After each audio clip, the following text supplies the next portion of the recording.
ਗੁਰੂ ਸਵਾਰੇ ਸਤਸੰਗੀ ਜਨੋ,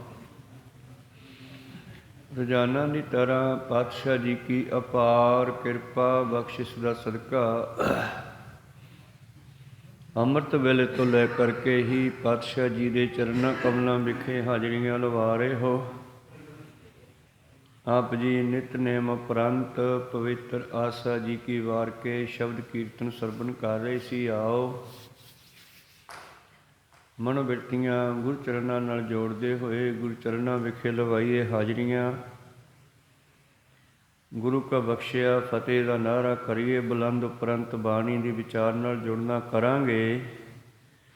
ਗੱਜ ਕੇ ਆਖੀਏ ਜੀ ਖਾਲਸਾ ਵਾਹਿਗੁਰੂ ਜੀ ਕੀ ਫਤਿਹ। ਸਤਿਨਾਮ ਸ੍ਰੀ ਵਾਹਿਗੁਰੂ ਸਾਹਿਬ ਜੀਓ।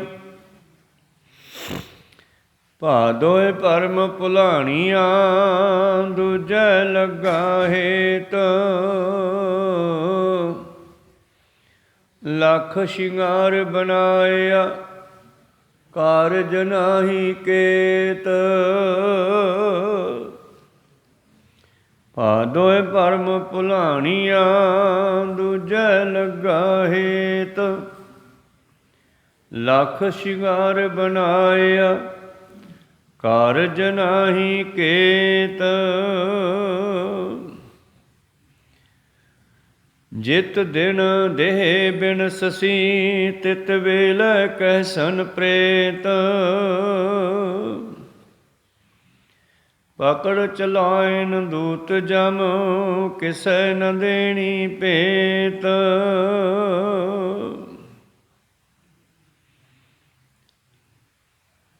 ਛੱਡ ਖੜੋਤੈ ਖਿਨੈ ਮਾਹੇ ਜਿਨ ਸਿਉ ਲੱਗਾ ਹੇਤ, ਹੱਥ ਮਰੋੜੈ ਤਨ ਕਪੈ ਸਿਆਹੋ ਆਸੇਤ।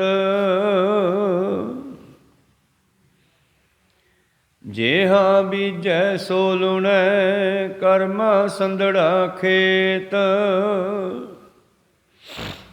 ਨਾਨਕ ਪ੍ਰਭ ਸ਼ਰਨਾਗਤੀ ਚਰਨ ਬੋਹਿਥ ਪ੍ਰਭ ਦੇਤ। ਸੇ ਭਾਦੋਇ ਨਰਕ ਨ ਪਾਈਐ ਗੁਰ ਰੱਖਣ ਵਾਲਾ ਹੇਤ, ਸੇ ਭਾਦੋਇ ਨਰਕ ਨ ਪਾਈਐ ਗੁਰ ਰੱਖਣ ਵਾਲਾ ਹੇਤ। ਵਾਹਿਗੁਰੂ। ਇਹ ਪਵਿੱਤਰ ਬਚਨ ਪੰਜਵੇਂ ਪਾਤਸ਼ਾਹ ਸ਼ਹੀਦਾਂ ਦੇ ਸਿਰਤਾਜ ਛਤਰ ਚਬਰ ਤਖਤ ਦੇ ਮਾਲਕ ਹਲਤ ਪਲਤ ਕੇ ਰੱਖਿਅਕ ਸਤਿਗੁਰੂ ਧੰਨ ਧੰਨ ਸ੍ਰੀ ਗੁਰੂ ਅਰਜਨ ਦੇਵ ਮਹਾਰਾਜ ਜੀ ਦੇ ਉਚਾਰਨ ਕੀਤੇ ਹੋਏ ਰਾਗ ਮਾਝ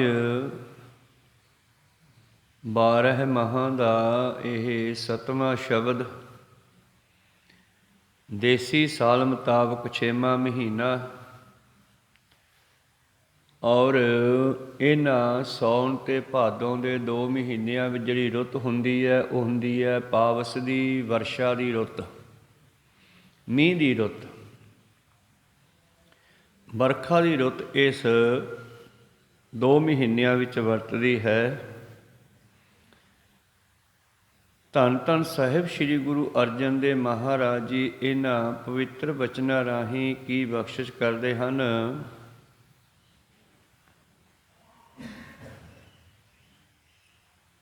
ਪਿੱਛੇ ਕੱਲ੍ਹ ਆਪਾਂ ਸਰਵਣ ਕੀਤਾ ਸੀ ਸਾਵਣ ਦੇ ਮਹੀਨੇ ਦੀ ਵਿਚਾਰ। ਸਾਵਨ ਸਰਸੀ ਕਾਮਨੀ ਚਰਨ ਕਮਲ ਸਿਉ ਪਿਆਰ। ਜਿਨ੍ਹਾਂ ਜੀਵ ਇਸਤਰੀਆਂ ਦਾ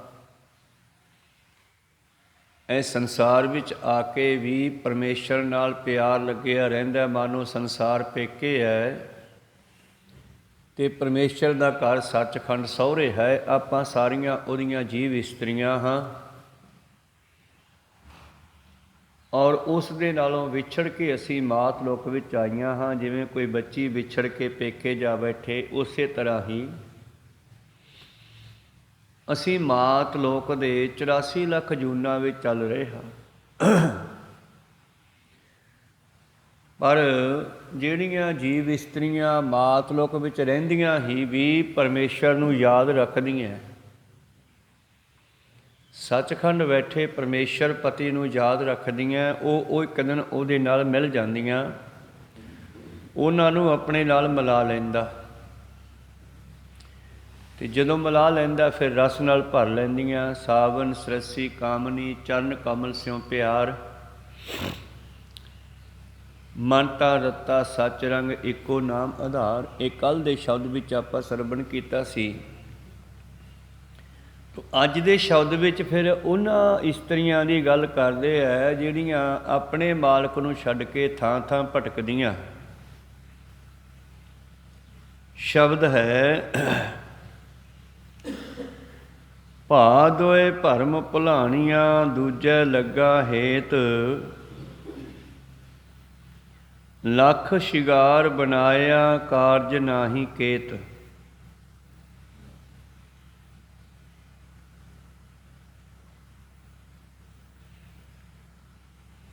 ਜਿਹੜੀਆਂ ਜੀਵ ਇਸਤਰੀਆਂ ਆਪਣੇ ਪਤੀਵਰਤਾ ਧਰਮ ਨੂੰ ਛੱਡ ਕੇ ਆਪਣੇ ਮਾਲਕ ਨੂੰ ਭੁਲਾ ਕਰਕੇ ਦੂਸਰੇ ਥਾਵਾਂ 'ਤੇ ਭਟਕਦੀਆਂ ਹਨ, ਉਹਨਾਂ ਦੀ ਉਹ ਹਾਲਤ ਹੁੰਦੀ ਹੈ, ਨਾ ਘਰ ਦੀਆਂ ਨਾ ਘਾਟ ਦੀਆਂ। ਉਸੇ ਤਰ੍ਹਾਂ ਹੀ ਜਦੋਂ ਇਹ ਮਨੁੱਖ ਰੂਪੀ ਜੀਵ ਇਸਤਰੀ ਭਾਵ ਆਪਾਂ ਸਾਰੇ ਉਸ ਸਾਜਣ ਵਾਲੇ ਪਰਮੇਸ਼ਰ ਨੂੰ ਛੱਡ ਕੇ ਥਾਂ ਥਾਂ 'ਤੇ ਮੱਥੇ ਟੇਕਦੇ ਹਾਂ, ਥਾਂ ਥਾਂ 'ਤੇ ਭਟਕਦੇ ਹਾਂ, ਫਿਰ ਸਾਡਾ ਵੀ ਐਸਾ ਹੀ ਹਾਲ ਹੁੰਦਾ। ਭਾ ਦੋਏ ਭਰਮ ਭੁਲਾਣੀਆਂ, ਦੂਜੈ ਲੱਗਾ ਹੇਤ। ਜਦੋਂ ਇਹ ਜੀਵ ਇਸਤਰੀ ਭਾ ਦੋਏ ਦੋ ਥਾਵਾਂ 'ਤੇ ਪਿਆਰ ਕਰਨ ਵਾਲੀ, ਭਾਵ ਥਾਂ ਥਾਂ 'ਤੇ ਭਟਕਣ ਵਾਲੀ, ਦੁਵੈਤ ਵਿੱਚ ਫਸੀ ਹੋਈ, ਇੱਧਰ ਜਾਵਾਂ ਕਿ ਉੱਧਰ ਜਾਵਾਂ, ਇਹ ਦੁਵੈਤ ਭਾਵ ਹੈ। ਜੋ ਆਪਣੇ ਚਿੱਤ ਵਿੱਚ ਜੀਵ ਜਵੈਤ ਭਾਵ ਰੱਖਦੇ ਹਨ, ਉਹ ਜਗਿਆਸੂ ਰੂਪੀ ਇਸਤਰੀਆਂ, ਜੀਵ ਰੂਪੀ ਇਸਤਰੀਆਂ ਨੇ ਪ੍ਰਾਣਾ ਰੂਪੀ ਪਿਆਰੇ ਵਾਹਿਗੁਰੂ ਨੂੰ ਭਰਮਾਂ ਵਿੱਚ ਲਾ ਕੇ ਭੁਲਾ ਦਿੱਤਾ ਅਤੇ ਦੂਸਰੇ ਦੇਵੀ ਦੇਵਤਿਆਂ ਦੀ ਪੂਜਾ ਅਰਚਨਾ ਵਿੱਚ ਜਿਹੜੇ ਲੱਗ ਗਏ, ਮਾਲਕ ਨੂੰ ਛੱਡ ਕੇ। ਉਸੇ ਤਰ੍ਹਾਂ ਹੀ ਹੈ ਜਿਵੇਂ ਕੋਈ ਇਸਤਰੀ ਆਪਣੇ ਮਾਲਕ ਨੂੰ ਛੱਡ ਕੇ ਥਾਂ ਥਾਂ ਭਟਕਦੀ ਫਿਰੇ। ਦੱਦਾ ਦਾਤਾ ਏਕ ਹੈ, ਸਭ ਕੋ ਦੇਵਨਹਾਰ, ਦੇਂਦਿਆਂ ਟੋਟ ਨਾ ਆਵੇ, ਅਗੰਤ ਭਰੇ ਭੰਡਾਰ। ਦੇਣ ਵਾਲਾ ਪਰਿਪੂਰਨ ਪਰਮੇਸ਼ਰ ਪਰਮਾਤਮਾ ਹੈ, ਜਿਸ ਦੇ ਭੰਡਾਰੇ ਕਦੇ ਖਾਲੀ ਨਹੀਂ ਹੁੰਦੇ। ਪਰ ਜਦੋਂ ਇਹ ਜੀਵ ਉਸ ਮਾਲਕ ਨੂੰ ਭੁਲਾ ਕਰਕੇ ਆਪਣੀ ਮਨਮਰਜ਼ੀ ਕਰਦਾ, ਫਿਰ ਇਹ ਦੁਖੀ ਹੁੰਦਾ। ਭਾ ਦੋਏ ਭਰਮ ਭੁਲਾਣੀਆਂ, ਦੂਜੈ ਲੱਗਾ ਹੇਤ, ਲੱਖ ਸ਼ਿਗਾਰ ਬਣਾਇਆ, ਕਾਰਜ ਨਾਹੀ ਕੇਤ। ਜਿਹੜੀ ਇਸਤਰੀ ਦਾ ਜੀਵਨ ਵੇਸਵਾ ਵਰਗਾ ਹੈ, ਉਹ ਭਾਵੇਂ ਕਿੰਨਾ ਵੀ ਸ਼ਿੰਗਾਰ ਕਰ ਲਵੇ, ਉਹਦਾ ਪਤੀ ਉਸ 'ਤੇ ਖੁਸ਼ ਨਹੀਂ ਹੁੰਦਾ। ਜਿਹੜੀ ਮਨੁੱਖ ਰੂਪੀ ਮਾਨਸ ਜਾਮੇ ਰੂਪੀ ਇਹ ਜੀਵਨ ਹੈ ਸਾਡਾ, ਜੀਵਾਤਮਾ ਜੀਵ ਇਸਤਰੀ, ਧਰਮ ਦੇ ਕਿੰਨੇ ਵੀ ਸ਼ਿੰਗਾਰ ਕਰ ਲਵੇ, ਜੇ ਮਾਲਕ ਦੇ ਹੁਕਮ ਅੰਦਰ ਨਹੀਂ ਚੱਲਦਾ, ਫਿਰ ਉਹ ਸ਼ਿੰਗਾਰ ਵੀ ਕੰਮ ਦੇ ਨਹੀਂ। ਜਿਸ ਤਰ੍ਹਾਂ ਮੱਥਾ ਟੇਕਣ ਨੂੰ ਲੈ ਕੇ ਪਾਤਸ਼ਾਹ ਲਿਖਦੇ ਨੇ, ਦੁਨੀਆ ਮੱਥੇ ਟੇਕਦੀ ਹੈ ਨਾ। ਵੈਸੇ ਤਾਂ ਸਿਆਣੇ ਕਹਿੰਦੇ ਹਨ, ਸੀਸ ਨਿਵਾਇਆ ਗਿਰ ਪਰੇ, ਬਹੁ ਪਾਪਣ ਕੀ ਪੋਟ, ਤਾਂ ਤੇ ਸੀਸ ਨਿਵਾਈਆ ਲੱਗੇ ਨਾ ਜਮ ਕੀ ਚੋਟ। ਸਿਰ 'ਤੇ ਪੰਡ ਰੱਖੀ ਹੋਵੇ ਅਤੇ ਐਦਾਂ ਝੁਕਾ ਦਈਏ ਅਤੇ ਪੰਡ ਡਿੱਗ ਜਾਂਦੀ ਹੈ। ਗੁਰੂ ਚਰਨਾਂ ਵਿੱਚ ਮੱਥਾ ਟੇਕ ਲਈਏ ਤੇ ਪਾਪਾਂ ਦੀ ਪੰਡ ਲੈ ਜਾਂਦੀ ਆ, ਪਾਪਾਂ ਦਾ ਭਾਰ ਲੈ ਜਾਂਦਾ। ਜਮਾਂ ਦੀਆਂ ਚੋਟਾਂ ਨਹੀਂ ਲੱਗਦੀਆਂ, ਪਰ ਸੀਸ ਨਿਵਾਇਆ ਕਿਆ ਥੀਆ, ਜਾਂ ਹਿਰਦੇ ਕਸੁੱਧੈ ਜਾਏ। ਜੀ ਅੰਦਰੋਂ ਦਿਲ ਸਾਫ਼ ਨਹੀਂ, ਮਾਲਕ ਨਾਲ ਪਿਆਰ ਨਹੀਂ, ਤੇ ਫਿਰ ਉਹ ਸਿਰ ਨਿਵਾਉਣ ਦਾ ਫਾਇਦਾ ਵੀ ਕੋਈ ਨਹੀਂ। ਸਤਿਗੁਰ ਕੀ ਪ੍ਰਤੀਤ ਨ ਆਇਓ, ਸਤਿਗੁਰ ਤੇ ਭਰੋਸਾ ਪ੍ਰਤੀਤ ਨਹੀਂ। ਸ਼ਬਦ ਨਾ ਲਾਗੋ ਭਾਓ, ਸ਼ਬਦ ਦੇ ਨਾਲ ਪਿਆਰ ਨਹੀਂ, ਪ੍ਰੇਮ ਨਹੀਂ। ਉਸ ਨੂੰ ਸੁੱਖ ਨਾ ਉਪਜੈ, ਭਾਵੇਂ 100 ਗੇੜਾ ਆਓ ਜਾਓ। ਫਿਰ ਦਿਨ ਬੀਤਦੀ, ਭਾਵੇਂ 100 ਵਾਰੀ ਮੱਥਾ ਟੇਕ ਜੇ, ਉਹਦਾ ਵੀ ਕੋਈ ਫਾਇਦਾ ਨਹੀਂ। ਨਿਭਣਾ ਚੰਗਾ, ਝੁਕਣਾ ਚੰਗਾ, ਪਰ ਅੰਦਰੋਂ ਐਂ ਤਾਂ ਸ਼ਿਕਾਰੀ ਵੀ ਝੁਕਦਾ ਹੈ। ਝੁਕਣ ਨੂੰ ਤਾਂ ਜਦ ਬੰਦੂਕ ਚਲਾਉਂਦਾ ਉਹ ਵੀ ਝੁਕ ਕੇ ਹੀ, ਤੀਰ ਚਲਾਉਂਦਾ ਉਹ ਵੀ ਝੁਕ ਕੇ ਹੀ ਚਲਾਉਂਦਾ। ਜਦੋਂ ਬੰਦੂਕ ਦਾ ਘੋੜਾ ਨੱਪਦਾ ਉਹਨੂੰ ਝੁਕਣਾ ਪੈਂਦਾ ਨਿਸ਼ਾਨਾ ਬਿੰਨ ਕੇ। ਜਦੋਂ ਤੀਰ ਚਲਾਉਂਦਾ ਉਦੋਂ ਵੀ ਉਹ ਝੁਕਦਾ, ਪਰ ਉਹਦੇ ਅੰਦਰ ਭਾਵਨਾ ਕੀ ਹੈ? ਦੂਜੇ ਨੂੰ ਮਾਰਨ ਦੀ। ਜੇ ਅੰਦਰ ਕਿਸੇ ਦਾ ਨੁਕਸਾਨ ਕਰਨ ਦੀ ਭਾਵਨਾ ਹੈ, ਫਿਰ ਉਹਦਾ ਝੁਕਣਾ ਵੀ ਬੇਅਰਥ ਹੈ। ਸੀਸ ਨਿਵਾਇਆ ਕਿਆ ਥੀਆ, ਜਾਂ ਹਿਰਦੈ ਕਸੁੱਧੈ ਜਾਏ। ਜੋ ਹਿਰਦਾ ਸਾਫ਼ ਨਹੀਂ ਤਾਂ ਫਿਰ ਸੀਸ ਨਿਵਾਉਣ ਦਾ ਫਾਇਦਾ ਨਹੀਂ। ਤੋ ਇਸ ਕਰਕੇ ਪਾਤਸ਼ਾਹ ਕਹਿੰਦੇ ਜਿਹੜੇ ਜੀਵ ਇਸਤਰੀਆਂ ਦਵੈਤ ਭਾਵ ਦੇ ਵਿੱਚ ਵਿਚਰਦੀਆਂ ਹਨ, ਭਰਮਾਂ ਭੁਲੇਖਿਆਂ ਵਿੱਚ ਪਰਮੇਸ਼ਰ ਨੂੰ ਭੁੱਲੀਆਂ ਹੋਈਆਂ, ਦੂਜਾ ਲੱਗਾ ਹੇਤ ਆਪਣੇ ਮਾਲਕ ਨੂੰ ਛੱਡ ਕੇ ਕਿਤੇ ਹੋਰ ਹੇਤ ਪਿਆਰ ਲੱਗਿਆ ਹੋਇਆ ਹੈ। ਹੱਥ ਮਰੋੜੈ ਤਨ ਕੱਪੈ, ਅਖੀਰ ਉਹ ਦੁਖੀ ਹੁੰਦੀਆਂ। ਲੱਖ ਸ਼ਿੰਗਾਰ ਬਣਾਇਆ, ਭਾਵੇਂ ਸਰੀਰ 'ਤੇ ਫਿਰ ਧਾਰਮਿਕ ਚਿੰਨ੍ਹ ਦੂਰੇ ਦੂਰੇ ਪਹਿਨ ਲਵੇ, ਡਬਲ ਪਹਿਨ ਲਵੇ। ਧਾਰਮਿਕ ਚਿੰਨ੍ਹ ਗੁਰਮਤਿ ਅਨੁਸਾਰ ਸਿੱਖੀ ਦੇ 5 ਕਕਾਰ ਹੈ, ਭਾਵੇਂ 10 ਪਾ ਲਵੇ। ਹਿੰਦੂ ਮਤ ਮੁਤਾਬਕ ਜਨੇਊ ਹੈ, ਭਾਵੇਂ 12 ਪਾ ਲਵੇ ਇੱਕ ਦੀ ਬਜਾਏ। ਮੁਸਲਮਾਨੀ ਮਤ ਮੁਤਾਬਕ ਉਹਨਾਂ ਦੇ ਧਰਮ ਦੇ ਚਿੰਨ੍ਹ। ਬਾਬਾ ਜੀ ਕਹਿੰਦੇ ਫਿਰ ਭਾਵੇਂ ਕੋਈ ਲੱਖਾਂ ਸ਼ਿੰਗਾਰ ਕਰ ਲਵੇ ਇੱਕ ਦੀ ਬਜਾਏ, ਉਹ ਲੇਖੇ 'ਚ ਨਹੀਂ ਪੈਂਦਾ ਜਿੰਨਾ ਚਿਰ ਮਾਲਕ ਦੇ ਹੁਕਮ ਅੰਦਰ ਨਹੀਂ ਚੱਲਦਾ। ਲੱਖ ਸ਼ਿੰਗਾਰ ਬਣਾਇਆ ਕਾਰਜ ਨਾਹੀ ਕੇਤ, ਉਸ ਦੇ ਉਹ ਕਾਰਜ ਨਹੀਂ ਆਉਂਦੇ, ਕੰਮ ਨਹੀਂ ਆਉਂਦੇ ਜਿਹੜੇ ਕਿ ਮਾਲਕ ਦੇ ਹੁਕਮ ਅੰਦਰ ਚੱਲ ਕੇ ਕੰਮ ਆਉਂਦੇ ਆ। ਸਤਿਗੁਰ ਪਾਤਸ਼ਾਹ ਜੀ ਕਹਿੰਦੇ ਦਵੈਤ ਭਾਵ ਵਾਲੀ ਇਸਤਰੀ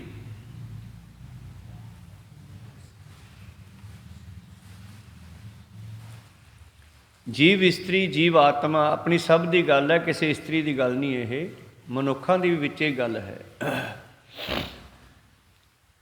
ਤੇ ਜਿਤ ਦਿਨ ਦੇਹ ਬਿਨਸ ਸੀ, ਜਿਸ ਦਿਨ ਉਹ ਸਰੀਰ ਨੂੰ ਤਿਆਗੇਗਾ ਜੀਵ, ਜਿਸ ਦਿਨ ਇਹ ਜੀਵ ਸਰੀਰ ਨੂੰ ਤਿਆਗੇਗਾ, ਉਸ ਦਿਨ ਫਿਰ ਕਿਵੇਂ ਗੱਲ ਬਣੇਗੀ? ਸੰਸਾਰ ਕੀ ਕਹੇਗਾ ਇਹਨੂੰ? ਪ੍ਰੇਤ, ਭੂਤ ਪ੍ਰੇਤ। ਭਾਵ ਪ੍ਰੇਤ ਉਹ ਜੀਵ ਆਤਮਾ ਹੈ ਜਿਹੜੀ ਨਾ ਤਾਂ ਮਾਲਕ ਦੇ ਘਰੇ ਜਾ ਸਕੀ, ਨਾ ਉਸ ਨੂੰ ਮਨੁੱਖਾ ਜਨਮ ਮਿਲਿਆ। ਮਨੁੱਖਾ ਜਨਮ ਤਾਂ ਹੱਥੋਂ ਨਿਕਲਣਾ ਇੱਕ ਦਿਨ ਮੌਤ ਸਭ ਦੀ ਆਉਣੀ ਆ। ਇਹ ਤਾਂ ਹੱਥੋਂ ਛੁੱਟ ਹੀ ਜਾਣਾ। ਪਰ ਦੂਜੇ ਪਾਸੇ ਪਰਮੇਸ਼ਰ ਦੇ ਘਰੇ ਵੀ ਨਹੀਂ ਜਾ ਸਕੀ, ਫਿਰ ਕਿੱਧਰ ਨੂੰ ਗਈ? ਟੇਢੀਆਂ ਜੂਨਾਂ ਵਿੱਚ। ਕਈ ਜਨਮ ਪਏ ਕੀਟ ਪਤੰਗਾ, ਕਈ ਜਨਮ ਗਜ ਮੀਨ ਕੁਰੰਗਾ, ਕਈ ਜਨਮ ਪੰਖੀ ਸਰਪ ਹੋਇਓ। ਜਾਂ ਇਹਨਾਂ ਜੂਨਾਂ ਵਿੱਚ ਚਲੀ ਗਈ, ਜਾਂ ਫਿਰ ਕੋਈ ਸਰੀਰ ਹੀ ਨਹੀਂ ਮਿਲਿਆ। ਭੂਤ ਪ੍ਰੇਤ ਜਿਹਨੂੰ ਕਹਿੰਦੇ ਹਨ, ਭਟਕਦੀ ਹੋਈ ਹਵਾ, ਭਟਕਦੀ ਹੋਈ ਆਤਮਾ, ਫਿਰ ਕਹਿੰਦੇ ਉੱਧਰੋਂ ਚਲੀ ਜਾਂਦੀ ਆ, ਉਸ ਨੂੰ ਲੋਕ ਪ੍ਰੇਤ ਕਹਿੰਦੇ ਆ, ਭੂਤ ਪ੍ਰੇਤ। ਜਿਸ ਦਿਨ ਦੇ ਬਿਨਸੀ ਤਿਤ ਵੇਲੇ ਕਹਿਸਨ ਪ੍ਰੇਤ, ਸਾਰੇ ਕਹਿਣਗੇ ਪਰੇ ਹੋ ਜਾਓ, ਇਸ ਤੋਂ ਪਰੇ ਹੋ ਜਾਓ ਭਾਈ। ਘਰ ਕੀ ਨਾਰ ਬਹੁਤ ਹਿਤ ਜਾਸਿਓ, ਸਦਾ ਰਹਿਤ ਸੰਗ ਲਾਗੀ। ਜਬ ਹੀ ਹੰਸ ਤਰੀਏ ਕਾਇਆ, ਪ੍ਰੇਤ ਪ੍ਰੇਤ ਕਰ ਭਾਗੀ। ਇੱਕ ਮਜਬੂਰੀ ਹੈ ਸਾਡੀ, ਉਹ ਮੁਰਦੇ ਨੂੰ ਨਿਭਾਉਣਾ, ਸੰਸਕਾਰ ਕਰਨਾ। ਜੇ ਅਸੀਂ ਨਾ ਚੱਕੀਏ ਤਾਂ ਘਰੇ ਬਦਬੂ ਫੈਲ ਜੂ, ਸੰਭਾਲਣਾ ਪੈਂਦਾ। ਵਰਨਾ ਮੁਰਦੇ ਨੂੰ ਕੋਈ ਹੱਥ ਲਾਉਣ ਨੂੰ ਤਿਆਰ ਨਹੀਂ ਹੈਗਾ। ਕਹੋ ਸਤਨਾਮ। ਕੋਈ ਮੁਰਦੇ ਨੂੰ ਹੱਥ ਲਾਉਣ ਨੂੰ ਤਿਆਰ ਨਹੀਂ, ਉਹ ਤਾਂ ਮਜਬੂਰੀ ਹੈ ਇੱਕ, ਵੀ ਉਹਨੂੰ ਸੰਭਾਲਣਾ ਪੈਂਦਾ। ਜੇ ਨਾ ਚੱਕ ਕੇ ਲਿਜਾਈਏ ਤਾਂ ਬਦਬੂ ਫੈਲ ਜੂ, ਬਿਮਾਰੀਆਂ ਪੈਦਾ ਹੋ ਜਾਣਗੀਆਂ। ਮਜਬੂਰੀ ਕਰਕੇ ਅਸੀਂ ਉਸ ਨੂੰ ਨੱਪਦੇ ਹਾਂ, ਜਾਂ ਅੱਗ ਵਿੱਚ ਪਾਉਂਦੇ ਹਾਂ, ਜਾਂ ਪਾਣੀ ਵਿੱਚ ਪਾਉਂਦੇ ਹਾਂ। ਇਹ ਸਾਡੀ ਮਜਬੂਰੀ ਹੈ। ਵਰਨਾ ਉਸ ਨੂੰ ਕੋਈ ਹੱਥ ਲਾਉਣ ਨੂੰ ਤਿਆਰ ਨਹੀਂ, ਪਰੇ ਪਰੇ ਭੱਜਦੇ ਆ। ਕਾ ਕੋ ਮਾਤ ਪਿਤਾ ਸੁਤ ਕਾ ਕੋ ਕਵਨ ਪੁਰਖ ਕੀ ਜੋਈ, ਤਨ ਛੂਟੈ ਕੋਈ ਬਾਤ ਨਾ ਪੁੱਛੈ, ਕਾਢੋ ਕਾਢੋ ਹੋਈ ਪ੍ਰਾਣੀ, ਕਿਆ ਮੇਰਾ ਕਿਆ ਤੇਰਾ, ਜੈਸੇ ਤਰਵਰ ਪੰਖ ਬਸੇਰਾ। ਇਹ ਦੁਨੀਆ ਇੱਕ ਦਰਖਤ ਦੀ ਨਿਆਈ ਆ, ਅਤੇ ਅਸੀਂ ਇੱਕ ਪੰਛੀ ਦੀ ਤਰ੍ਹਾਂ ਇਸ 'ਤੇ ਬੈਠੇ ਹਾਂ। ਅਤੇ ਜਦ ਉੱਡ ਗਏ ਸੰਸਾਰ 'ਚੋਂ, ਸੰਸਾਰ ਇੱਥੇ ਹੀ ਰਹਿ ਜਾਣਾ ਹੈ, ਆਪਾਂ ਉੱਡ ਜਾਣਾ ਹੈ, ਅਤੇ ਇਹ ਸਾਡੇ ਨਾਲ ਨਹੀਂ ਜਾਣਾ। ਇਸ ਕਰਕੇ ਬਾਬਾ ਜੀ ਕਹਿੰਦੇ,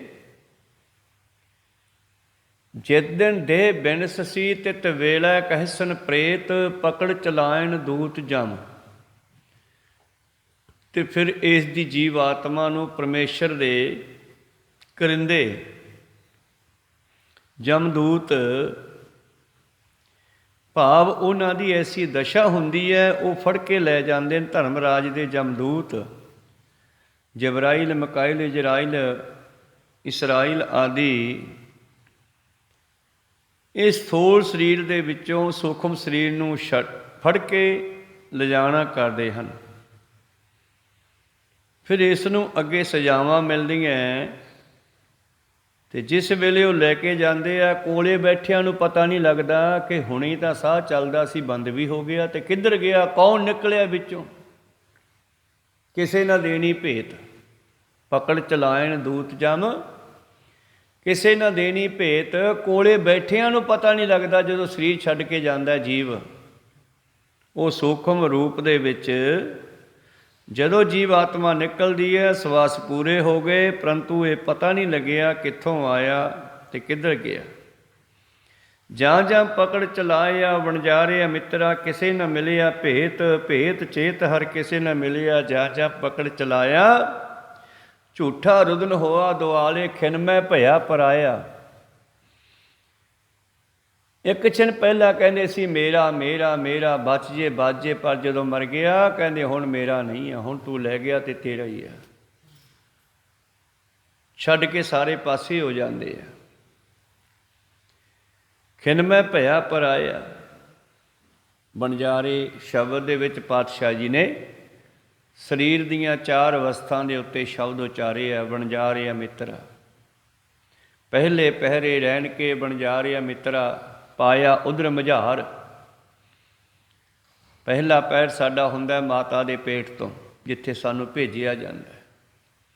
ਦੂਜਾ ਪਹਿਰ ਬਚਪਨ ਦਾ, ਤੀਜਾ ਜਵਾਨੀ ਦਾ, ਚੌਥਾ ਬੁਢਾਪੇ ਦਾ, ਅਤੇ ਅਖੀਰ ਇਹਦੀ ਮੌਤ ਹੋ ਜਾਂਦੀ ਆ। ਅਤੇ ਫਿਰ ਪਤਾ ਨਹੀਂ ਕਿੱਧਰ ਨੂੰ ਜਾਂਦਾ, ਕਿੱਥੋਂ ਆਇਆ ਕਹਿ ਗਿਆ, ਕਿਹੋ ਨਾ ਸੀਓ ਕਿਹੋ ਸੀ, ਕਿਹੋ ਜਿਹਾ ਸੀਗਾ, ਕਿੱਧਰ ਨੂੰ ਗਿਆ, ਕਿੱਧਰੋਂ ਆਇਆ, ਸਮਝ ਨਹੀਂ ਆਉਂਦੀ ਜੀਵ ਦੀ। ਪਰ ਚਲਿਆ ਜਾਂਦਾ ਸੰਸਾਰ ਨੂੰ ਛੱਡ ਕੇ। ਅਤੇ ਫਿਰ ਜਿਹੜੇ ਪਿੱਛੇ ਹੁੰਦੇ ਨੇ, ਉਹ ਉਸ ਬਾਡੀ ਨੂੰ ਵੀ ਘਰੇ ਰੱਖਣ ਨੂੰ ਤਿਆਰ ਨਹੀਂ। ਮਨੁੱਖ ਦੇ ਸਰੀਰ ਨੂੰ ਘਰੇ ਰੱਖਣ ਨੂੰ ਤਿਆਰ ਨਹੀਂ। ਮੱਝ ਦੇ ਮਰੇ ਕਟਰੂ ਨੂੰ ਘਰੇ ਰੱਖ ਲੈਂਦੇ ਆ। ਮਰਾ ਕਟਰੂ ਕਿਉਂ ਰੱਖਦੇ ਆ? ਉਹ ਵੀ ਸਵਾਰਥ ਕਰਕੇ। ਪੁਰਾਣੇ ਸਮਿਆਂ ਦੇ ਵਿੱਚ ਕੀ ਕਰਦੇ ਸੀਗੇ, ਨਵਾਂ ਹੀ ਕਟਰੂ ਮਰ ਗਿਆ ਮੱਝ ਦਾ, ਫਿਰ ਮੱਝ ਨੇ ਦੁੱਧ ਨਹੀਂ ਦੇਣਾ, ਇਸ ਕਰਕੇ ਉਸ ਕਟਰੂ ਦਾ ਖੱਲ ਲਾ ਕੇ ਉਹਦੇ ਵਿੱਚ ਤੂੜੀ ਭਰ ਕੇ ਫਿਰ ਦੁਬਾਰਾ ਸਿਉਂ ਕੇ ਅਤੇ ਉਹਨੂੰ ਖੜਦਾ ਜਿਹਾ ਕਰਕੇ ਮੱਝ ਦੇ ਮੂਹਰੇ ਖੜਾ ਦਿੰਦੇ ਆ। ਮੱਝ ਸੋਚਦੀ ਹੈ ਵਿਚਾਰੀ ਕਿ ਮੇਰਾ ਕਟਰੂ ਹੀ ਆ, ਉਹਨੂੰ ਚੱਟੀ ਜਾਂਦੀ ਆ, ਦੁੱਧ ਲਾਹੀ ਜਾਂਦੀ ਆ। ਇਹ ਬੰਦਾ ਸਵਾਰਥੀ ਬੜਾ। ਜਿੱਥੋਂ ਸਵਾਰਥ ਪੂਰਾ ਨਾ ਹੋਵੇ ਫਿਰ ਤੂੰ ਕੌਣ ਅਤੇ ਮੈਂ ਕੌਣ, ਛੱਡ ਕੇ ਪਰੇ ਹੋ ਜਾਂਦਾ। ਤਾਂ ਇਸ ਕਰਕੇ ਭਗਤ ਜੀ ਵੀ ਕਹਿੰਦੇ, ਉਹ ਬੰਦੇ ਆ ਤੇਰੇ ਨਾਲ ਤਾਂ ਪਸ਼ੂ ਚੰਗੇ ਆ। ਜੇ ਮਨੁੱਖ ਨਾਮ ਨਹੀਂ ਜਪਦਾ ਤਾਂ ਫਿਰ ਇਹਦੇ ਨਾਲ ਪਸ਼ੂ ਚੰਗੇ ਆ। ਭਗਤ ਰਵਿਦਾਸ ਜੀ ਕਹਿੰਦੇ, ਕਿ ਪਸ਼ੂਆਂ ਦੇ ਹੱਡ ਵੀ ਕੰਮ ਆਉਂਦੇ ਆ, ਚਮੜਾ ਵੀ ਕੰਮ ਆ ਜਾਂਦਾ ਹੈ, ਬੰਦੇ ਦਾ ਤਾਂ ਸਰੀਰ ਦਾ ਕੁਝ ਵੀ ਕੰਮ ਨਹੀਂ ਆਉਂਦਾ। ਮਰਨ ਤੋਂ ਬਾਅਦ ਇਹ ਸਰੀਰ ਨੂੰ ਸਾੜਨਾ ਹੀ ਪੈਂਦਾ। ਇਸ ਕਰਕੇ ਪਕੜ ਚਲਾਇਨ ਦੂਤ ਜਮ ਕਿਸੇ ਨਾ ਦੇਣੀ ਭੇਤ, ਜਦੋਂ ਜਮਦੂਤ ਇਹਨੂੰ ਸਰੀਰ ਚੋਂ ਕੱਢ ਕੇ ਲੈ ਜਾਂਦੇ ਆ, ਕੋਲੇ ਬੈਠੇ ਸੰਬੰਧੀਆਂ ਨੂੰ ਪਤਾ ਵੀ ਨਹੀਂ ਲੱਗਦਾ। ਛੱਡ ਖੜੋਤੇ ਖਿਨੈ ਮਾਹੇ, ਜਿਨਸਿਓ ਲੱਗਾ ਹੇਤ, 1 ਮਿੰਟ ਵਿੱਚ ਪਾਸੇ ਹੋ ਗਏ ਜਿਨ੍ਹਾਂ ਨਾਲ ਬੜਾ ਪਿਆਰ ਸੀ, ਬੜਾ ਮੋਹ ਸੀ, ਜਿਨ੍ਹਾਂ ਨੂੰ ਮੇਰੇ ਮੇਰੇ ਕਹਿੰਦਾ ਸੀਗਾ, ਉਹ ਸਾਰੇ ਹੀ ਹੱਥ ਮਲਦੇ ਹੋਏ ਪਰੇ ਹਟ ਗਏ। ਹੁਣ ਤਾਂ ਮਰ ਗਿਆ, ਹੁਣ ਕੀ ਕਰੀਏ? ਹੱਥ ਮਲ ਕੇ ਪਾਸੇ ਹੋ ਗਏ। ਇਸ ਤਰ੍ਹਾਂ ਸਤਿਗੁਰੂ ਪਾਤਸ਼ਾਹ ਜੀ ਕਹਿੰਦੇ ਹਨ, ਮਨੁੱਖ ਨੂੰ ਭਲਿਆ ਦਵੈਤ ਵਿੱਚੋਂ ਨਿਕਲ ਕੇ ਇੱਕ ਨਾਲ ਜੁੜ ਜਾ। ਜਿਸ ਨੇ ਤੈਨੂੰ ਬਣਾਇਆ ਉਹ ਹੀ ਸੰਭਾਲਣ ਵਾਲਾ, ਜਿਨ ਉਪਾਈ ਰੰਗ ਰਵਾਈ, ਬੈਠਾ ਵੇਖੈ ਵਖ ਅਕੇਲਾ।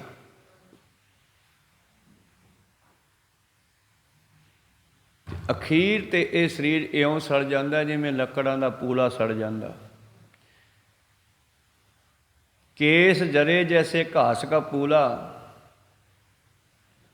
ਤੇ ਕੇਸ ਐਂ ਸੜ ਜਾਂਦੇ ਆ ਜਿਵੇਂ ਘਾਹ ਦੀ ਗਠੜੀ ਹੁੰਦੀ ਆ, ਤੇ ਹੱਡ ਐਂ ਸੜ ਜਾਂਦੇ ਆ ਜਿਵੇਂ ਲੱਕੜਾਂ ਦੀ ਪੰਡ ਹੁੰਦੀ ਆ। ਅਖੀਰ ਇਹ ਸਰੀਰ ਜਿਹੜਾ ਹੈ ਅੱਗ ਦੇ ਹਵਾਲੇ ਕਰ ਦਿੱਤਾ ਜਾਂਦਾ ਹੈ, ਕਿਉਂਕਿ ਹੁਣ ਇਹ ਕਿਸੇ ਦੇ ਕੰਮ ਦਾ ਹੀ ਨਹੀਂ ਰਿਹਾ। ਇਹ ਵੀ ਜਿੰਨਾ ਚਿਰ ਜਿਉਂਦਾ ਉਹਨਾਂ ਚਿਰ ਹੀ ਕੰਮ ਦਾ ਸੀ, ਮਰਨ ਤੋਂ ਬਾਅਦ ਇਹ ਕਿਸੇ ਦੇ ਕੰਮ ਦਾ ਨਹੀਂ। ਛੱਡ ਖੜੋਤੇ ਖਿਨੈ ਮਾਹੇ, ਜਿਨਸਿਓ ਲੱਗਾ ਹੇਤ, ਜਿਨ੍ਹਾਂ ਨਾਲ ਬੜਾ ਮੋਹ ਸੀ, ਬੜਾ ਪਿਆਰ ਸੀ, ਉਹ 1 ਮਿੰਟ ਵਿੱਚ ਛੱਡ ਕੇ ਪਾਸੇ ਹੋ ਗਏ। ਹੁਣ ਹੱਥ ਲਾਉਣ ਨੂੰ ਤਿਆਰ ਨਹੀਂ ਇਸ ਸਰੀਰ ਨੂੰ। ਸਭ ਤੋਂ ਨੇੜੇ ਘਰ ਵਾਲੀ ਆ, ਉਹ ਵੀ ਛੱਡ ਕੇ ਪਰੇ ਹੋ ਗਈ।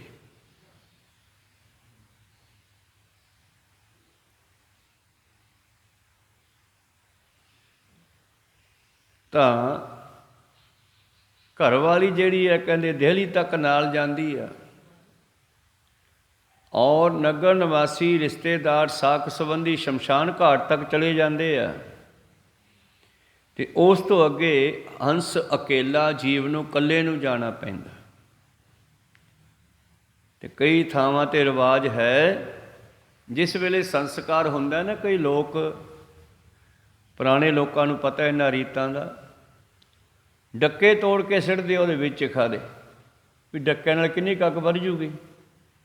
ਉਹ ਅੱਗ ਵਧਾਉਣ ਵਾਸਤੇ ਨਹੀਂ, ਉਹ ਆਪਣੇ ਮਨ 'ਚੋਂ ਇਹ ਭਾਵਨਾ ਨਾਲ ਕਹਿ ਰਹੇ ਆ ਕਿ ਤੇਰਾ ਤੇ ਸਾਡਾ ਰਿਸ਼ਤਾ ਟੁੱਟਿਆ। ਕਹੋ ਸਤਿਨਾਮ ਸ੍ਰੀ, ਨਾ ਤੂੰ ਸਾਡਾ ਨਾ ਅਸੀਂ ਤੇਰੇ। ਦਿਮਾਗ 'ਚੋਂ ਕੱਢਦੇ ਆ ਉਹ ਡੱਕਾ ਤੋੜ ਕੇ, ਉਹ ਆਪਣੇ ਦਿਮਾਗ 'ਚੋਂ ਕੱਢਦੇ ਆ ਵੀ ਕਿਤੇ ਸਹੁਰਾ ਦਿਮਾਗ 'ਚ ਹੀ ਨਾ ਆਈ ਜਾਵੇ, ਹੁਣ ਸੁਪਨੇ 'ਚ ਹੀ ਨਾ ਆਈ ਜਾਵੇ, ਇਹਨੂੰ ਦਿਮਾਗ 'ਚੋਂ ਵੀ ਕੱਢੋ। ਤਾਂ ਉਹ ਡੱਕੇ ਤੋੜ ਕੇ ਚਿਖਾ ਵਿਸੜ ਦਿੰਦੇ ਆ, ਨਾ ਤੂੰ ਸਾਡਾ ਨਾ ਅਸੀਂ ਤੇਰੇ। ਇਸ ਕਰਕੇ ਛੱਡ ਖੜੋਤੇ ਖਿਨੈ ਮਾਹੇ, ਜਿਨਸਿਓ ਲੱਗਾ ਹੇਤ, ਹੱਥ ਮਰੋੜੈ ਤਨ ਕਪੈ, ਸਿਆਹੋ ਹੋਆ ਸੇਤ। ਅਖੀਰ ਚਿੱਟਾ ਦੁੱਧ ਵਰਗਾ ਸਰੀਰ, ਜਿਹਨੂੰ ਬੜਾ ਸੁੰਦਰ ਕਹਿੰਦੇ ਸੀ ਲੋਕ, ਸ਼ੀਸ਼ੇ ਮੂਹਰੇ ਖੜ ਖੜ ਕੇ ਬੜੀ ਸਜਾ ਸਜਾ ਕੇ ਪੱਗ ਬੰਨ੍ਹਦਾ ਸੀ ਜਿਸ ਦੇ ਉੱਪਰ। ਇੱਕ ਦਿਨ ਉਹ ਕਾਲਾ ਪੈ ਗਿਆ, ਚਿੱਟਾ ਰੰਗ, ਗੋਰਾ ਰੰਗ ਕਾਲਾ ਪੈ ਗਿਆ। ਤੇ ਬਾਬਾ ਫਰੀਦ ਨੇ ਕਿਤੇ ਐਸੀ ਰਚਨਾ ਦੇਖੀ, ਇੱਕ ਖੋਪੜੀ ਪਈ ਦੇਖੀ ਆ, ਔਰ ਖੋਪੜੀ ਦੇ ਵਿੱਚ ਚਿੜੀਆਂ ਨੇ ਆਲ੍ਹਣਾ ਬਣਾ ਲਿਆ, ਵਿੱਚ ਘਾਹ ਜਿਹਾ ਲਾ ਕੇ ਖੋਪੜੀ 'ਚ, ਅੱਖਾਂ ਦੇ ਵਿੱਚ ਦੀ ਬੱਚੇ ਝਾਕਦੇ ਆ ਚਿੜੀ ਦੇ, ਚਿੜੀ ਨੇ ਆਲ੍ਹਣਾ ਪਾ ਲਿਆ। ਤੇ ਬਾਬਾ ਫਰੀਦ ਜੀ ਕਹਿੰਦੇ, ਜੇ ਸਿਰ ਰਚ ਰਚ ਬਾਂਧ ਪਾਗ, ਸੋ ਸਿਰ ਚੁੰਚ ਸਵਾਰੈ ਕਾਗ। ਕਹਿੰਦੇ ਆਹਾ ਵੀ ਸਿਰ ਕਿਸੇ ਵੇਲੇ ਪੱਗ ਬੰਨ੍ਹਦਾ ਸੀ ਸਜਾ ਸਜਾ ਕੇ। ਜੇ ਇਸਤਰੀ ਸੀ ਤੇ ਉਹ ਵਾਲਾਂ ਨੂੰ ਬਾਹੁੰਦੀ ਸੀ, ਸ਼ਿੰਗਾਰ ਕਰਦੀ ਸੀ। ਜੇ ਮਨੁੱਖ ਸੀ ਤੇ ਆਪਣੇ ਆਪ ਨੂੰ ਬੜਾ ਸੋਹਣਾ ਬਣਾਉਂਦਾ ਸੀ। ਤੇ ਅੱਜ ਉਹ ਖੋਪੜੀ ਰੁੜ ਰਹੀ ਆ, ਜਾਨਵਰ ਇਹਦੇ ਉੱਤੇ ਆਪਣੀਆਂ ਚੁੰਝਾਂ ਘਸਾਉਂਦੇ ਆ। ਇਹਦੇ ਵਿੱਚ ਆਲ੍ਹਣੇ ਪਾ ਲਏ ਆ।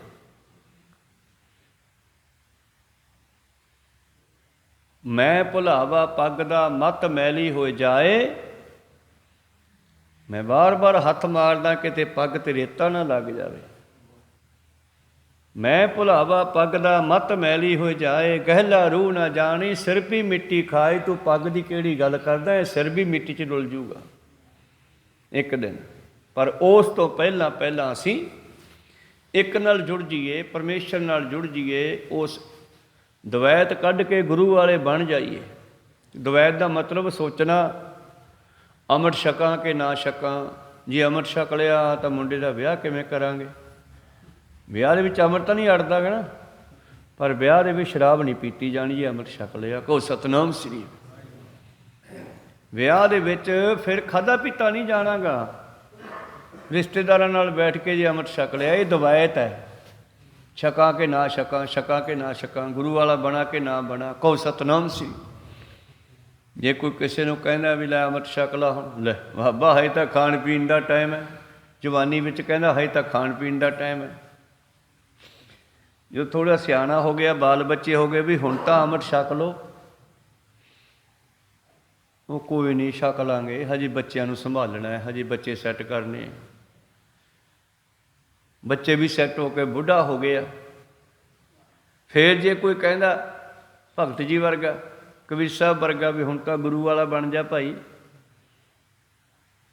ਬੁੜਾ ਹੋ ਕੇ ਫਿਰ ਕਹਿੰਦਾ ਹੁਣ ਤਾਂ ਪੁੱਤ ਗਾਹਾਂ ਹੀ ਛਕਾਂਗੇ। ਤੇ ਗਾਹਾਂ ਤਾਂ ਅਗਲੇ ਕੜਾਹੇ ਦੇ ਵਿੱਚ ਤੇਲ ਤਲ ਕੇ ਰੱਖਿਆ ਹੋਇਆ। ਕਹੋ ਸਤਨਾਮ।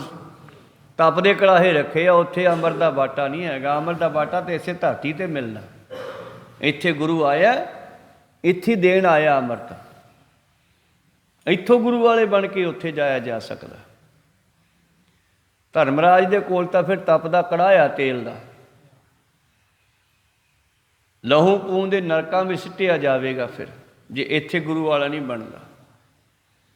ਇਸ ਕਰਕੇ ਇਹ ਦੁਬਿਧਾ ਹੈ ਬੰਦੇ ਦੇ ਅੰਦਰ, ਗੁਰੂ ਵਾਲਾ ਬਣਾ ਕਿ ਨਾ ਬਣਾ, ਬਣਾ ਕਿ ਨਾ ਬਣਾ, ਇਹ ਸੋਚਦਾ ਹੀ ਰਹਿੰਦਾ। ਤੇ ਇਉਂ ਦਿਨ ਤੇ ਪਹਿਰ, ਪਹਿਰ ਤੇ ਘਰੀਆਂ, ਆਪ ਘਟੈ ਤਨ ਛੀਜੈ। ਮੌਤ ਰੂਪੀ ਸ਼ਿਕਾਰੀ ਇਹਦੇ ਮਗਰ ਲੱਗਿਆ ਹੋਇਆ। ਕਾਲ ਅਹੇਰੀ ਫਿਰਤ, ਕਹੋ ਕਵਣ ਵਿਦ ਕੀਜੈ। ਮਗਰ ਮਗਰ ਸ਼ਿਕਾਰੀ ਲੱਗਿਆ, ਕਦੋਂ ਇਹਦਾ ਟਾਈਮ ਪੂਰਾ ਹੋਵੇ ਤੇ ਇਹਦੀ ਧੌਣ ਮਰੋੜਾ। ਮੌਤ ਸਭ ਦੇ ਸਿਰ 'ਤੇ ਕੂਕਦੀ ਆ।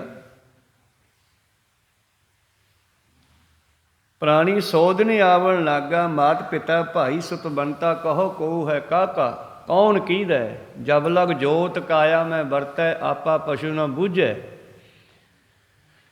ਜਿੰਨਾ ਚਿਰ ਸਾਡੇ ਅੰਦਰ ਪਰਮੇਸ਼ਰ ਦੀ ਜੋਤ ਹੈ, ਬੰਦਾ ਆਪਣੇ ਆਪ ਨੂੰ ਸਮਝਦਾ ਨਹੀਂ। ਜਦੋਂ ਜੋਤ ਨਿਕਲ ਜਾਂਦੀ ਹੈ ਫਿਰ ਸਮਝਿਆ ਜਾਂਦਾ ਨਹੀਂ, ਫਿਰ ਸਮਾਂ ਨਿਕਲ ਜਾਂਦਾ।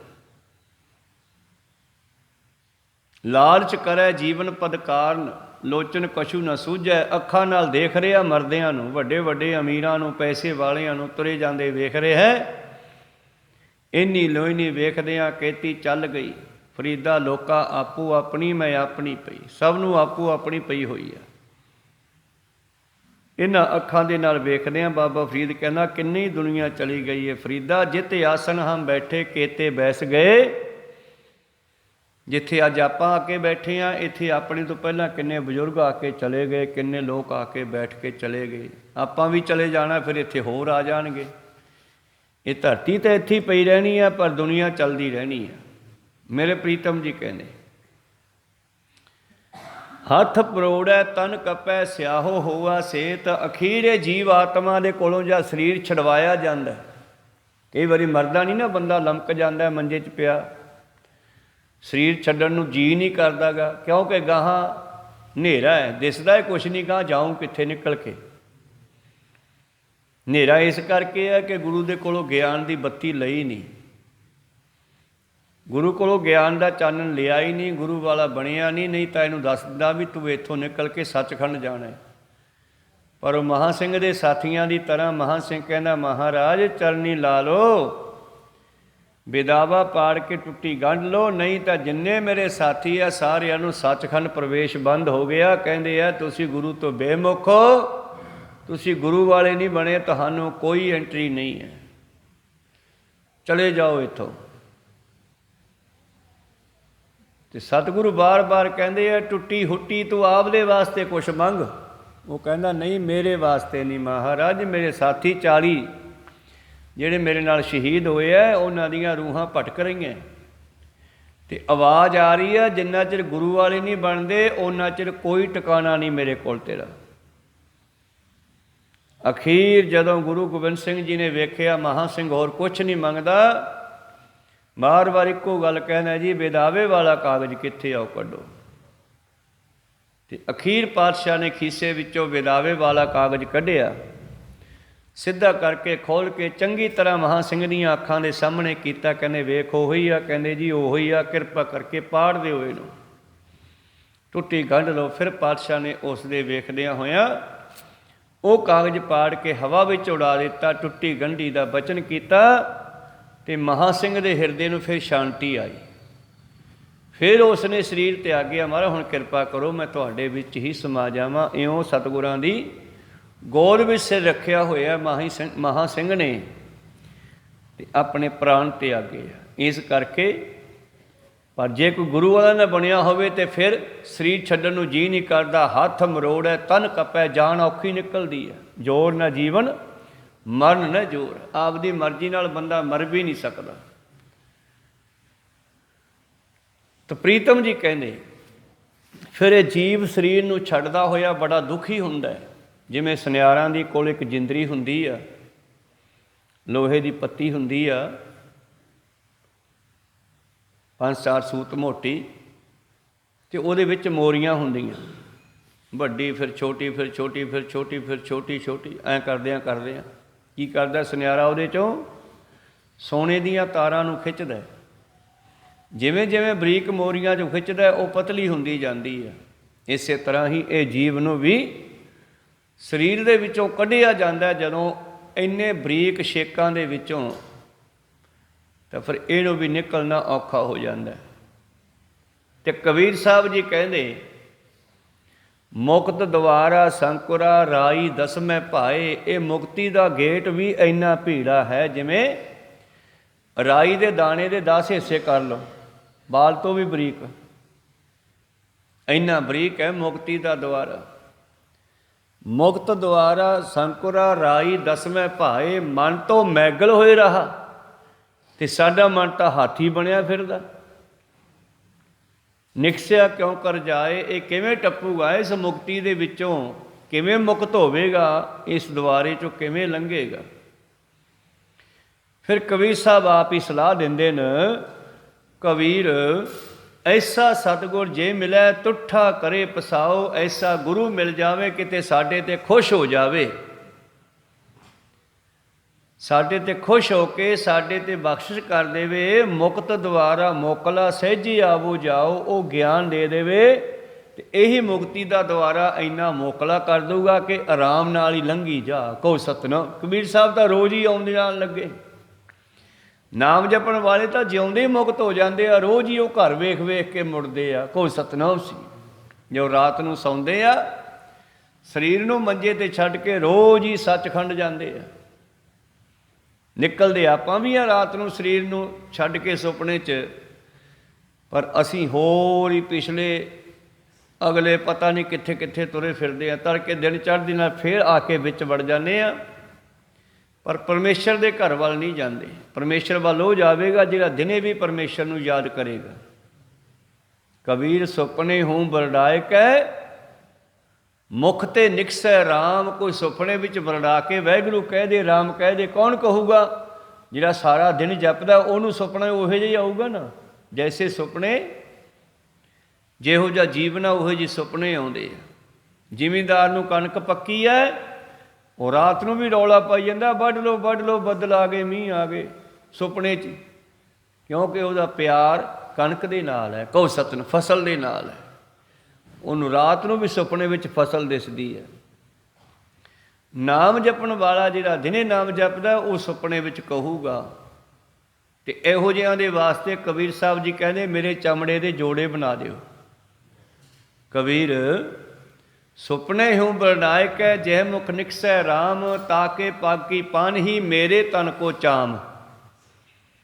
ਭਾਵੇਂ ਕਿ ਮਨੁੱਖ ਦੇ ਚਮੜੇ ਦਾ ਜੋੜਾ ਤਾਂ ਨਹੀਂ ਬਣਦਾ, ਪਰ ਇੰਨੀ ਨਿਮਰਤਾ ਦੇ ਨਾਲ ਇੰਨਾ ਸਤਿਕਾਰ ਕਰਦੇ ਹੋਏ ਕਬੀਰ ਸਾਹਿਬ ਜੀ ਉਸ ਨੂੰ ਵੱਡਾ ਕਹਿ ਰਹੇ ਆ। ਜਿਹੜਾ ਸੁਪਨੇ ਵਿੱਚ ਰਾਮ ਕਹੇ, ਸੁਪਨੇ ਵਿੱਚ ਵਾਹਿਗੁਰੂ ਕਹੇ, ਤੇ ਸੁਪਨੇ 'ਚ ਵਾਹਿਗੁਰੂ ਜਾਂ ਰਾਮ ਉਹੀ ਕਹੂਗਾ ਜਿਹੜਾ ਦਿਨੇ ਜਪਦਾ ਹੋਊਗਾ।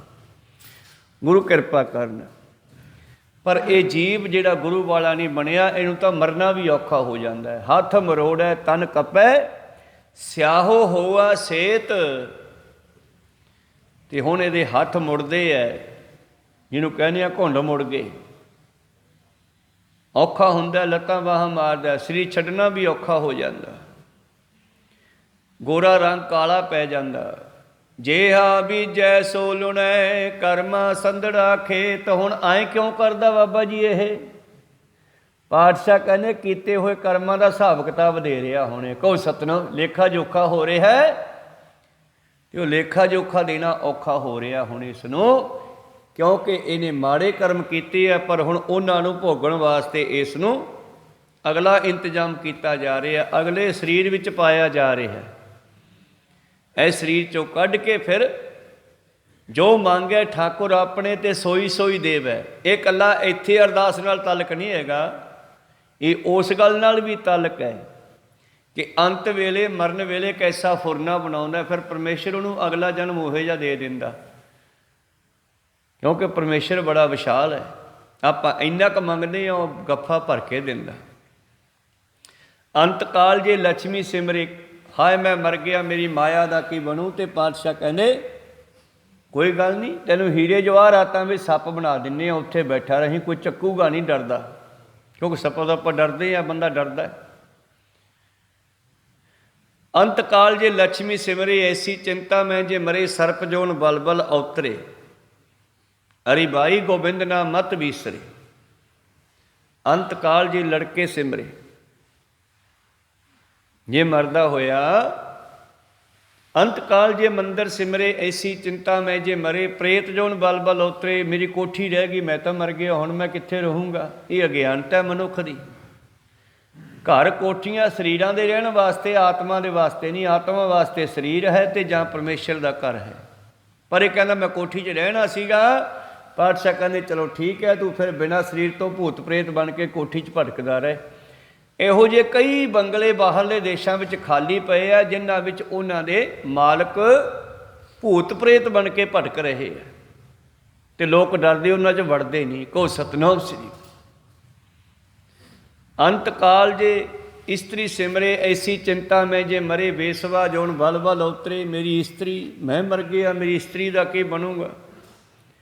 ਜੇ ਤੈਨੂੰ ਇਹ ਪਿਆਰੀ ਲੱਗਦੀ ਹੈ, ਤੈਨੂੰ ਆਪਾਂ ਇਸਤਰੀ ਬਣਾ ਦਿੰਦੇ ਆ, ਉਹ ਬੇਸਵਾ ਦੀ ਜੂਨੀ ਵਿੱਚ ਪੈ ਗਈ ਰੂਹ। ਅੰਤ ਕਾਲ ਜੇ ਲੜਕੇ ਸਿਮਰੇ, ਮਰਦਾ ਹੋਇਆ ਕਹਿੰਦਾ ਮੈਂ ਮਰ ਗਿਆ, ਮੇਰੇ ਬੱਚਿਆਂ ਦਾ ਕੀ ਬਣੂਗਾ? ਮੈਂ ਤਾਂ ਬੱਚੇ ਪਾਲਣੇ ਸੀ।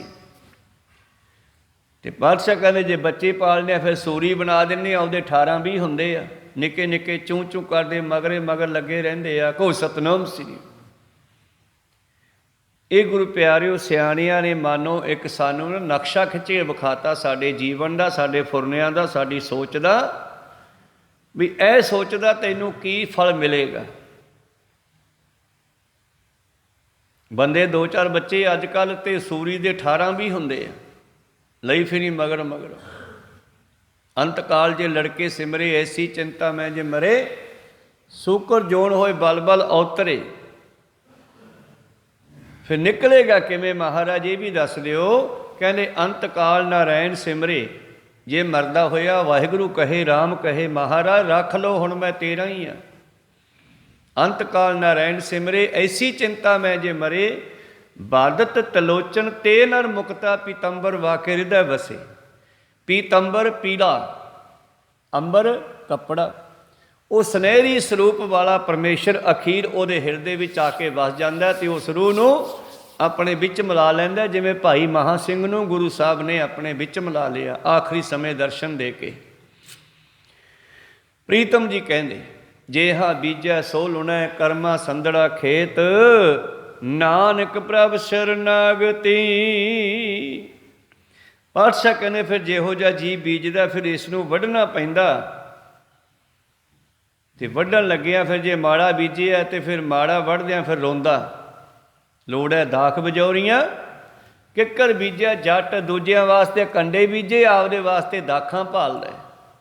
ਹੁਣ ਕੰਡੇ ਤੇ ਤੁੱਕੇ ਹੀ ਮਿਲਣਗੇ, ਜੇ ਕਿੱਕਰਾਂ ਬੀਜੀਆਂ ਤੇ ਤੁੱਕੇ ਹੀ ਲੱਗਣਗੇ।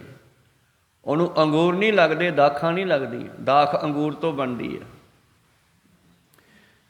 ਲੋੜ ਹੈ ਦਾਖ ਬਜੌਰੀਆਂ, ਕਿੱਕਰ ਬੀਜਿਆ ਜੱਟ, ਹੰਢੈ ਉੱਨ ਕਤਾਏ ਦਾ, ਪੈਂਦਾ ਲੋੜ ਹੈ ਪੱਟ। ਪਾਉਣ ਨੂੰ ਰੇਸ਼ਮ ਭਾਲਦਾ, ਕੱਤਿਆ ਖੱਦਰ ਹੈ। ਖੱਦਰ ਕੱਤਿਆ ਤੇ ਖੱਦਰੀ ਮਿਲੂਗਾ।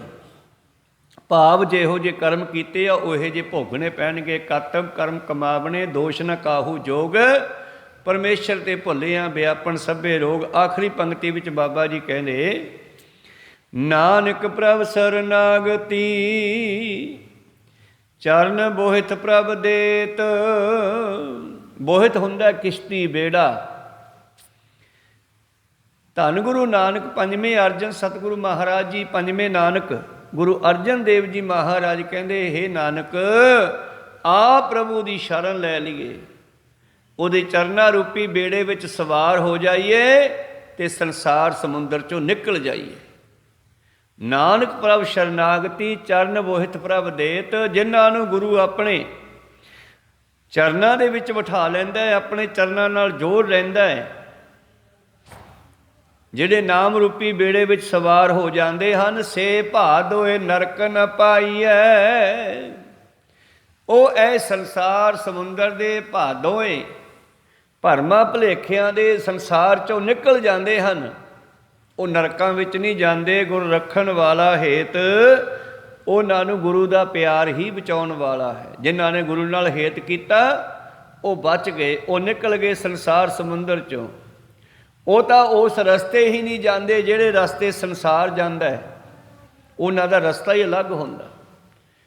ਇਸ ਕਰਕੇ ਗੁਰੂ ਕਿਰਪਾ ਕਰਨ, ਇਸੀ ਪਵਿੱਤਰ ਭਾਦੋਏ, ਭਾਦੋਂ ਦੇ ਸ਼ਬਦ ਰਾਹੀਂ ਸਤਿਗੁਰੂ ਅਰਜਨ ਦੇਵ ਜੀ ਨੂੰ ਗਿਆਨ ਬਖਸ਼ਿਸ਼ ਕੀਤਾ। ਅੱਗੇ ਸ਼ਬਦ ਹੈ ਅੱਸੂ ਦਾ ਮਹੀਨਾ। ਦੇਸੀ ਰਿਥਾਂ ਮੁਤਾਬਕ ਅੱਸੂ ਦਾ ਮਹੀਨਾ। ਪਰ ਇਸ ਸ਼ਬਦ ਦੇ ਰਾਹੀਂ ਗੁਰੂ ਸਾਹਿਬ ਬ੍ਰਹਮ ਗਿਆਨ ਦਾ ਉਪਦੇਸ਼ ਕਿਵੇਂ ਬਖਸ਼ਿਸ਼ ਕਰਦੇ ਆ, ਇਹ ਆਪਾਂ ਅਗਲੇ ਦੀਵਾਨਾਂ ਵਿੱਚ ਸਰਵਣ ਕਰਾਂਗੇ। ਬੋਲਦਿਆਂ ਅਨੇਕਾਂ ਅੱਖਰ ਬਾਅਦ ਘਾਟ ਹੋ ਜਾਂਦੇ। ਸਿੱਖ ਸੰਗਤਾਂ ਤੇ ਸਤਿਗੁਰੂ ਬਖਸ਼ਣ ਯੋਗ ਹੈ, ਬਖਸ਼ ਲੈਣਾ ਜੀ। ਸਮਾਪਤੀ ਕਰੀਏ। ਮਿਲਾਓ ਫਤਿਹ, ਪਾਓ ਫਤਿਹ। ਵਾਹਿਗੁਰੂ ਜੀ ਕਾ ਖਾਲਸਾ, ਵਾਹਿਗੁਰੂ ਜੀ ਕੀ ਫਤਿਹ।